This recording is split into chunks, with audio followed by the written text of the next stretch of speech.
नमस्कार, हकीकत न्यूज में आपका स्वागत है। मैं हूं आपके साथ अंकिता। चले बढ़ते मुख्य खबर की ओर। रीवा लक्ष्मण संस्थान की पवित्र तपोभूमि पर बिना शासन की अनुमति किसी भी प्रकार के निर्माण या अन्य गतिविधि की अनुमति नहीं है।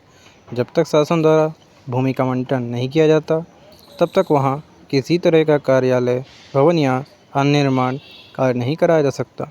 समाज सेवी वीके माला ने कहा कि लक्ष्मण बाग तपोभूमि की पवित्रता और परंपराओं को बनाए रखने के लिए शासन एवं प्रशासन को ध्यान देना चाहिए, ताकि बिना अनुमति किसी भी प्रकार का अवैध निर्माण या गतिविधि इस धार्मिक स्थल की गरिमा को प्रभावित न कर सके।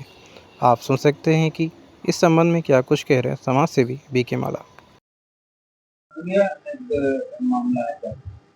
लक्ष्मण बाग संस्थान एक आध्यात्मिक तपोभूमि है। जो लक्ष्मण बाग संस्थान में देश के कोने कोने में हमारे लक्ष्मण बाग संस्थान की भूमियां हैं और इस भूमियों से हमारे लक्ष्मण बाग संस्थान का भरण पोषण या रख रखाव देश के कोने कोने में जो संपत्तियों से होता है। भगवान लक्ष्मण जी की स्थापना इस लक्ष्मण बाग में की गई है। साथ में चारों धाम के देवी देवताओं भी इस लक्ष्मण बाग में स्थापित हैं। लक्ष्मण बाग संस्थान के लिए माननीय महामहिम राष्ट्रपति महोदय भारत के द्वारा एक संविधान बनाया गया था। वो लक्ष्मण बाग की नियमावली बनाई गई थी। उस नियमावली के अंतर्गत एक महंत की नियुक्ति हुई थी और महंत जी के माध्यम से ही लक्ष्मण बाग का संचालन संधारण होता रहा है। कतिपय कारणों लक्ष्मण बाग संस्थान की जो व्यवस्थाएं थी तो माननीय उच्च न्यायालय में प्रकरण जाने के बाद कलेक्टर रीवा को प्रशासक व्यवस्थापक बनाया गया था। परंतु संविधान में ये उल्लेख है कि लक्ष्मण बाग संस्थान की जमीन को किसी प्रकार का क्रय, विक्रय, दान, लीज अंतरण नहीं किया जा सकता। ये संविधान में प्रावधान है। साथ में जो हमारे लक्ष्मण बाग का संविधान बना है वो राष्ट्रपति के द्वारा अनुमोदित है और इसमें किसी प्रकार का हस्तक्षेप नहीं हो सकता है।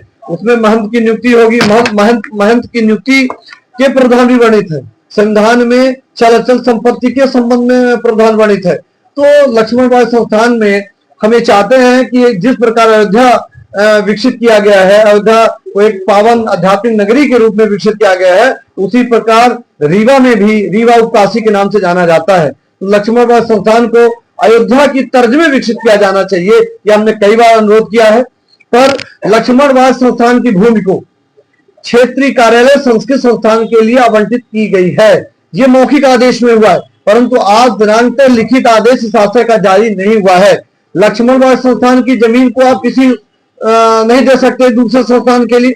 यदि आप दे रहे हैं, कैबिनेट दे रही है, सरकार दे रही है, तो उसके बदले में उसके एवज में आपको दूसरी जमीन देनी होगी। तो जब तक वो दूसरी जमीन आप नहीं दे देंगे, उसके औसतन की जमीन, उसके बाजार मूल्य की जमीन नहीं दे देंगे, तब तक जमीन आपके नाम नहीं होगी। बिना आपके नाम लक्ष्मण बाग की जमीन बिना क्षेत्रीय कार्यालय संस्कृत संस्थान के बिना नाम दर्ज हुए कैसे वहां काम लग गया, कैसे एजेंसी वहां काम करने लगी, अपने आप में जांच का विषय। तो इस संबंध में हमने आयुक्त महोदय को इस आशय का एक आवेदन पत्र दिया है कि लक्ष्मण बाग संस्थान को लक्ष्मण बाग के संस्थान की भूमि के और लक्ष्मण बाग के जो संविधान है उसका अध्ययन किया जाना चाहिए और बिना लक्ष्मण बाग की जमीन को बिना क्षेत्रीय कार्यालय के अनुमति के, क्षेत्रीय कार्यालय के रिकॉर्ड में दर्ज होने के बाद लक्ष्मण बाग के बिना अनुमति के किसी प्रकार का निर्माण कार्य नहीं किया जाना चाहिए।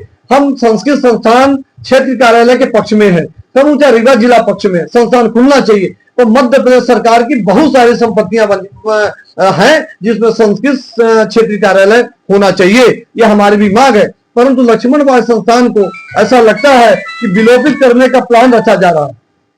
इसलिए लक्ष्मण बाग संस्थान में गौशाला प्रारंभ कर दी गई, लक्ष्मण बाग संस्थान में क्षेत्रीय कार्यालय कर दिया गया।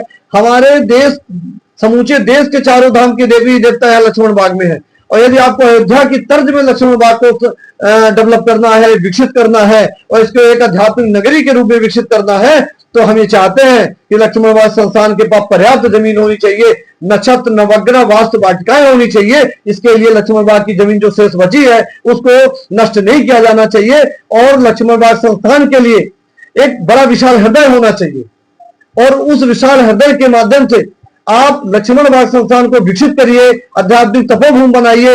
रामानुज संप्रदाय की स्थापना, राम के अनुज रामानुज यानी लक्ष्मण जी की स्थापना यहाँ लक्ष्मण बाग में हुई है।